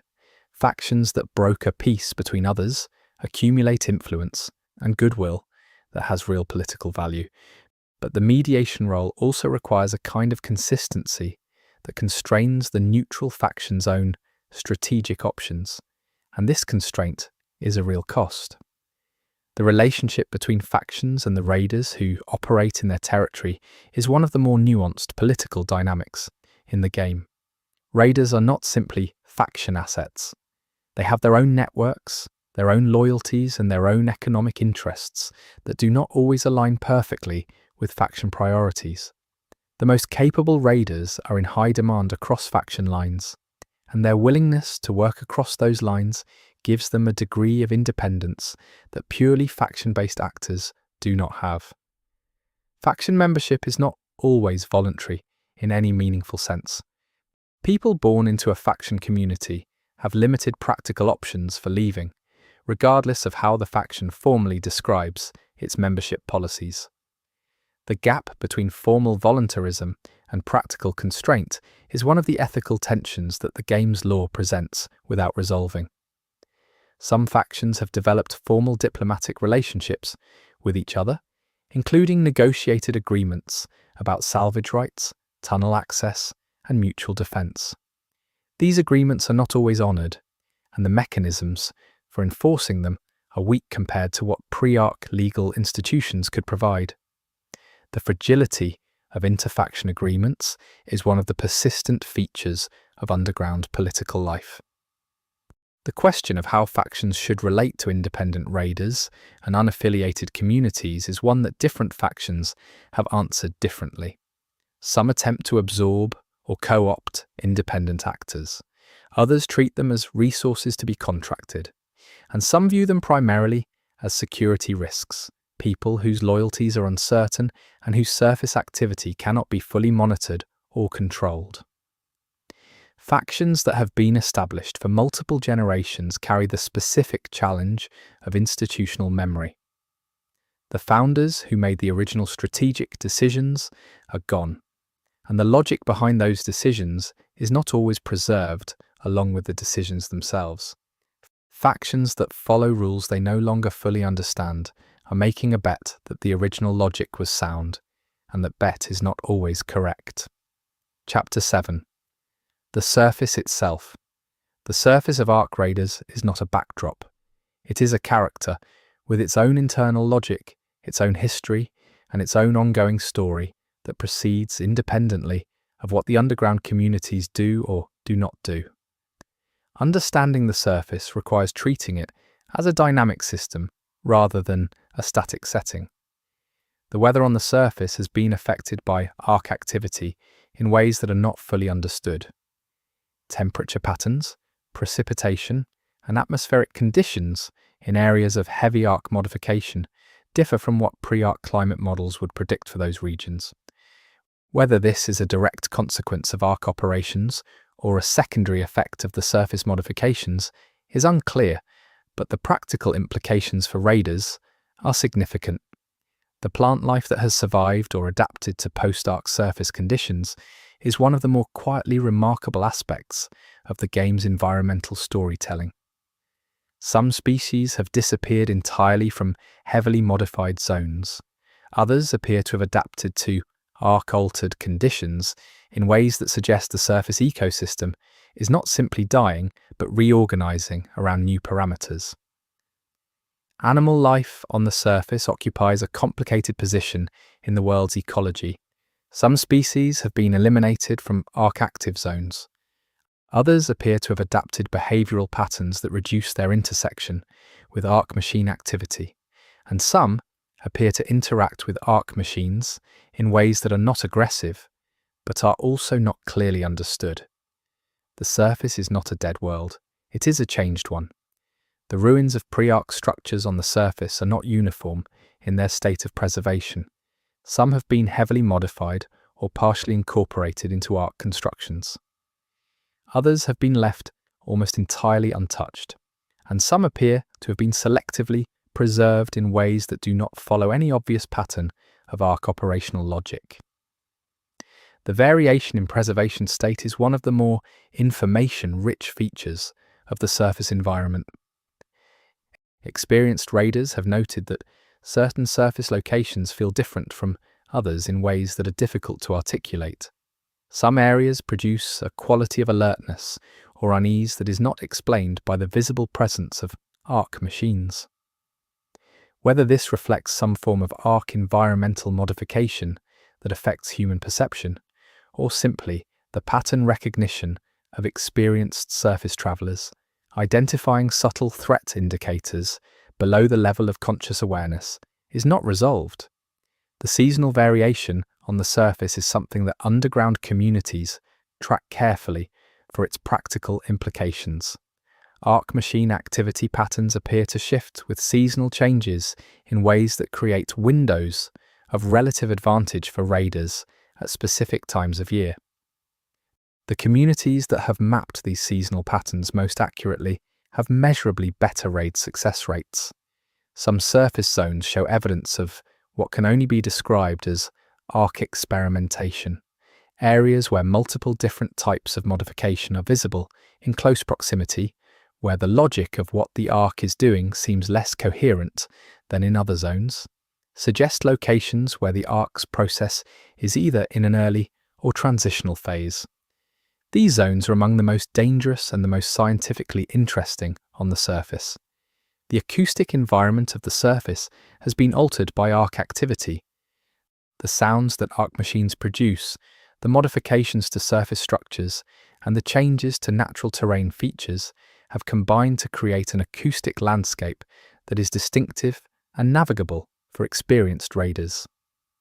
Sound travels differently in heavily modified zones than in areas of lighter Arc presence, and this difference is something veteran raiders learn to use. The light quality on the surface, particularly in areas of heavy Arc modification, is described by raiders as subtly wrong in ways that are difficult to specify. Reflective surfaces that Arc machines have created or modified interact with natural light differently than pre-Arc materials would.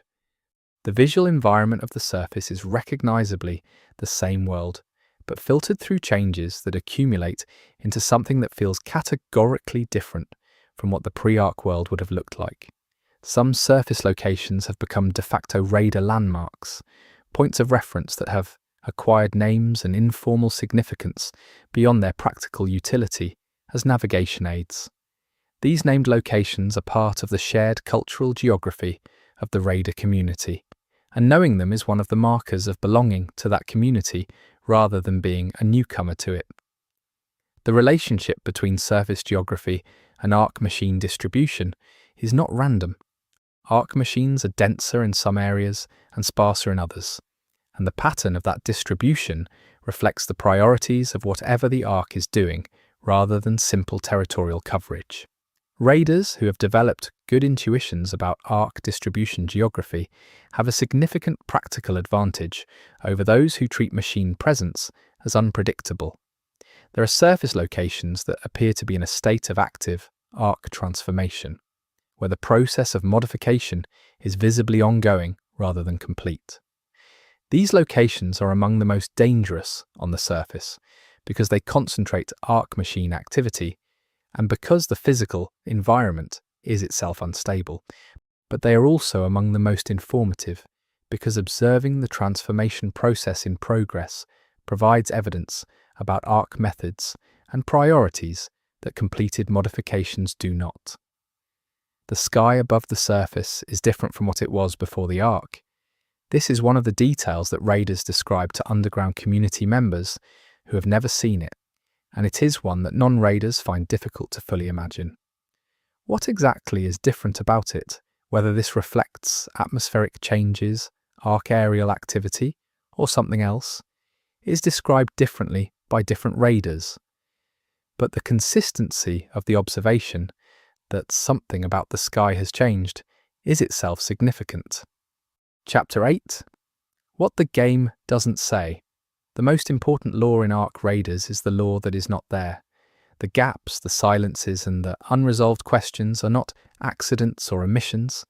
They are the architecture of a world that respects the intelligence of the people living in it, and by extension, the people playing it. The game never tells you whether humanity will survive. It presents communities that are functioning, raiders who are capable, and researchers who are making progress. But it does not offer reassurance that any of this is enough. This refusal to reassure is one of the more honest things about the world it builds. The game never tells you what the Arc wants, and this is the right choice, not just narratively, but philosophically. A mystery that is solved is no longer a mystery. A threat that is fully understood becomes a problem rather than a condition. The Arc as an unresolved presence shapes human behavior in the game's world in ways that a fully explained Arc never could. The game never tells you who built the Arc, and the ambiguity between the extraterrestrial and human origin theories is maintained carefully enough that both remain genuinely viable readings of the available evidence. This is harder to do than it looks. Most games that present this kind of ambiguity eventually tip their hand. Arc Raiders has not. The game never tells you whether the underground communities will eventually produce something worth saving the surface for. This is a question that haunts the lore without ever being asked directly. The communities are flawed, sometimes brutal, and organized around survival in ways that have compressed or eliminated some of what made pre-Arc civilization worth caring about. Whether what survives underground is enough to justify the cost of reclaiming the surface is a question the game leaves entirely to the player. The game never tells you what a world without the Ark would look like now. The pre-Ark world was not utopian, and the underground communities that would inherit a reclaimed surface are not the same as the ones that went underground. Whatever comes after the Ark, if anything does, would be something new, rather than a restoration. The game implies this without stating it, and the implication is one of the more interesting things about its lore. The silences in Ark Raiders are load-bearing. Remove the mystery, and you remove the reason to keep looking. The game understands this, and it has built a world that rewards attention precisely because it never fully satisfies it. That is not a flaw. That is the point. Chapter 9. The Technology of Survival. The technology that underground communities rely on is not the technology of the pre-Ark world. It is something derived from it, adapted under conditions of scarcity, improvisation, and incomplete understanding. The gap between what pre-Ark engineers designed and what underground communities have been able to maintain and replicate is one of the defining features of the world's material culture. Power generation is the foundational technical challenge of underground life. Communities that inherited functional pre-Ark power infrastructure had an enormous early advantage, but the infrastructure requires maintenance and eventually replacement, and the knowledge required to do either is not evenly distributed. Some communities have developed entirely new approaches to power generation suited to their specific underground conditions. Others are running on legacy systems that are degrading in ways they lack the expertise to address. The recycling systems that underground communities depend on for air and water are among the most critical and most technically demanding infrastructure they maintain. A failure in air recycling is not an inconvenience, it is an emergency. The communities that have developed the deepest technical expertise in recycling system maintenance tend to be the ones that have been underground longest, because they have had the most experience with what happens when these systems fail. Communication technology in the underground world is limited by the same physical constraints that limit everything else. Radio signals attenuate through rock. Wired systems require physical infrastructure that is expensive to install and maintain. The communities that have managed to establish reliable communication networks have done so through a combination of technical ingenuity and significant resource investment, and those networks are among their most strategically valuable assets. Some underground communities have maintained functional computing systems, and the knowledge stored on those systems represents an enormous practical resource. But computing hardware fails, storage degrades, and the expertise required to maintain these systems is itself a scarce resource. The communities that have managed to preserve functional computing infrastructure have done so with a level of deliberate effort that borders on institutional obsession. The tools that raiders use on the surface represent some of the most sophisticated technology in the underground world. They have to work reliably under conditions that pre-Ark consumer equipment was not designed for. They have to be maintainable with limited spare parts and specialized knowledge, and they have to be light enough that carrying them does not compromise the raider's mobility. The engineering trade-offs involved in surface equipment design are some of the more practically interesting details in the game's lore. Lighting technology has taken on an importance in underground communities that it did not have in the pre-Ark world.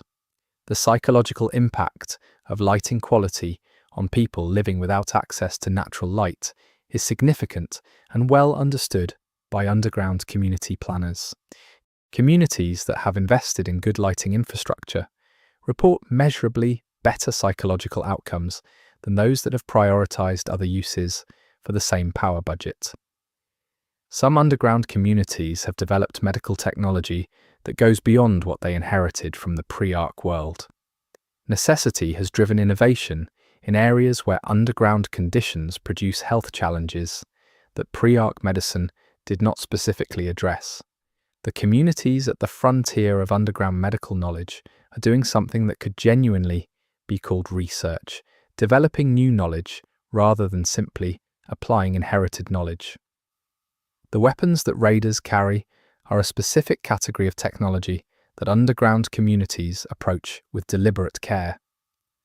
Weapons require ammunition, which requires manufacturing capacity that not all communities possess.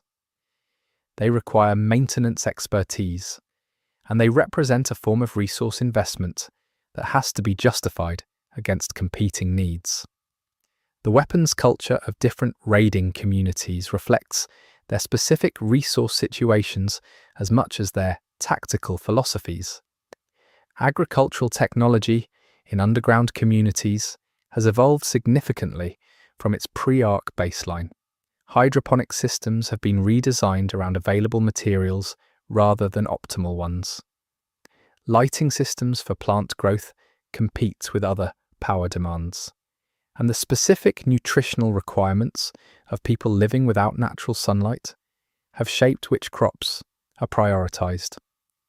The agricultural technology of the underground world is a practical science that has advanced considerably under the pressure of necessity. Some communities have developed what can only be described as scavenged engineering, the practice of repurposing ARC machine components for human use. This practice is controversial. ARC components are difficult to work with.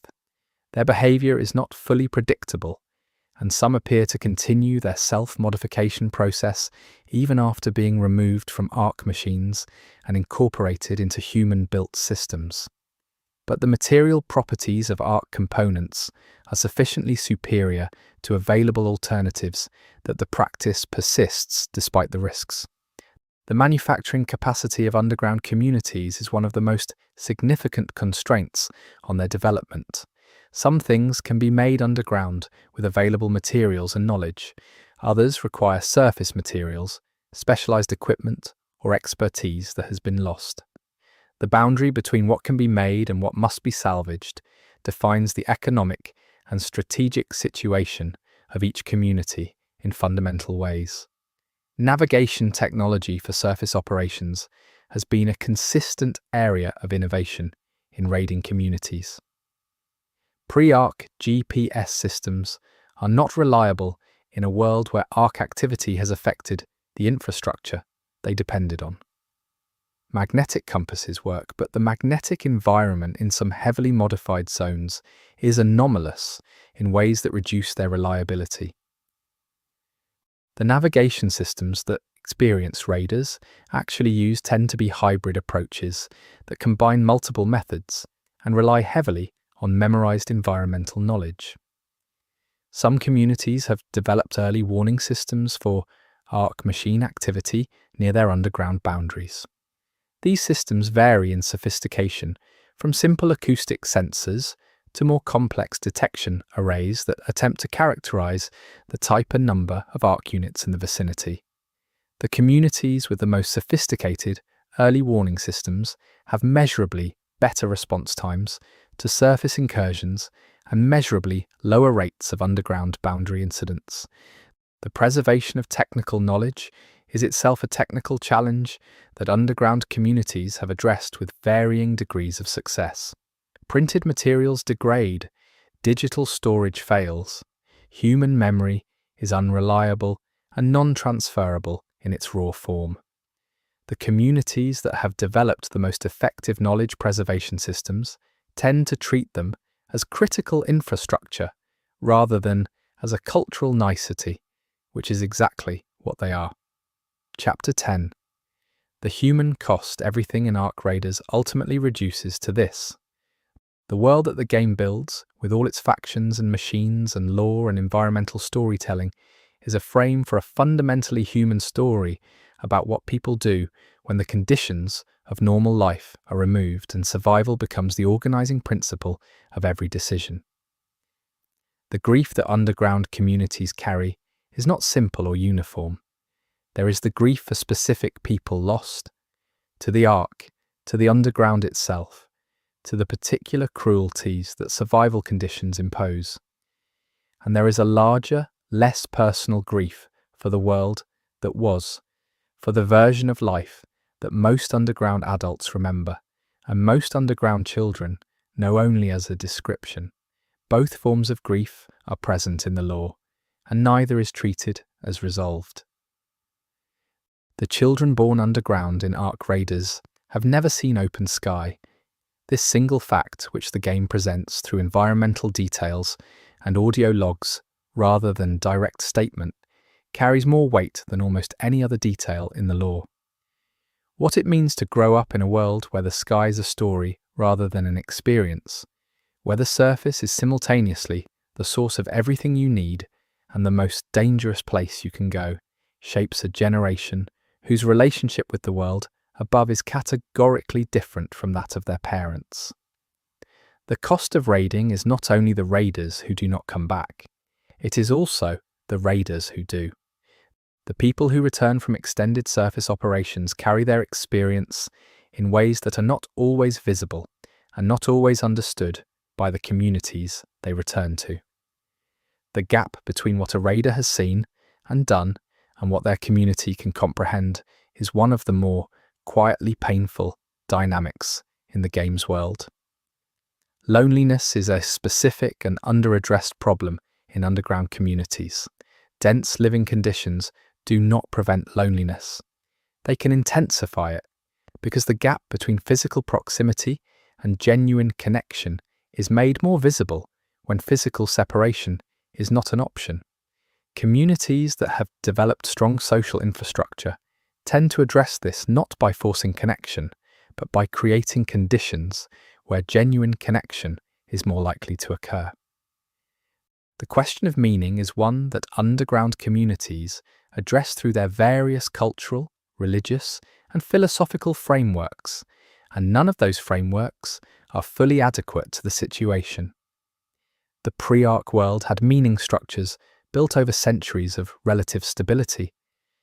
The underground world is asking the same questions with a fraction of the time, a fraction of the resources and conditions that make the traditional answers harder to believe. What underground communities have constructed in response is improvised and imperfect, and the game presents it with the respect that imperfect human attempts at meaning deserve. Some individuals in the game's lore have simply broken under the weight of underground conditions. This is presented without judgment. The conditions are genuinely extreme, the losses are genuinely catastrophic, and the absence of any clear path forward is genuinely demoralizing. The people who have not broken are not stronger or better. They are people for whom, so far, the specific combination of support, circumstance, and individual disposition has been enough to keep functioning. The law does not pretend this is a moral distinction. The relationship between underground communities and the concept of justice is one of the more complicated threads in the game's human story.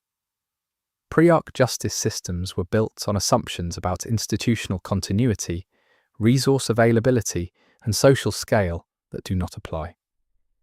The improvised justice of underground communities is sometimes fair, sometimes not, and always operating under constraints that make the ideal version of justice unreachable. The game presents this without suggesting that the people operating these systems are villains. They're doing what they can with what they have. The experience of aging underground is one that the lore touches on with particular delicacy. People who went underground as young adults and have spent decades there carry a specific form of loss, not just of the world above, but of the version of themselves that existed in it. The person they expected to become was shaped by a world that no longer exists. What they have become instead is something they did not choose and cannot fully evaluate, because the baseline for comparison is gone. The bonds that form between raiders are described in the lore as some of the strongest interpersonal connections in the underground world.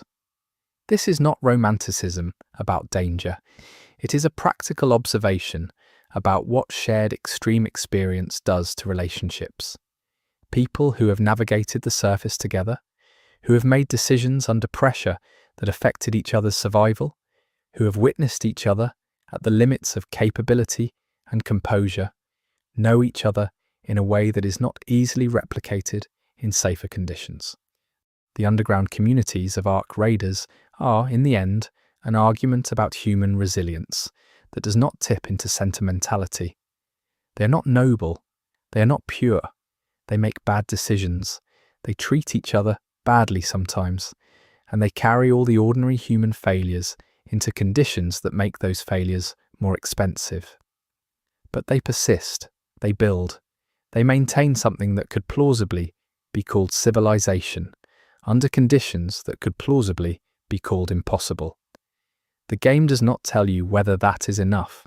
It trusts you to sit with the question, and that trust, extended consistently across 199 facts, across 5 surface chapters and the spaces between them, is what makes Ark Raiders a world worth spending time in.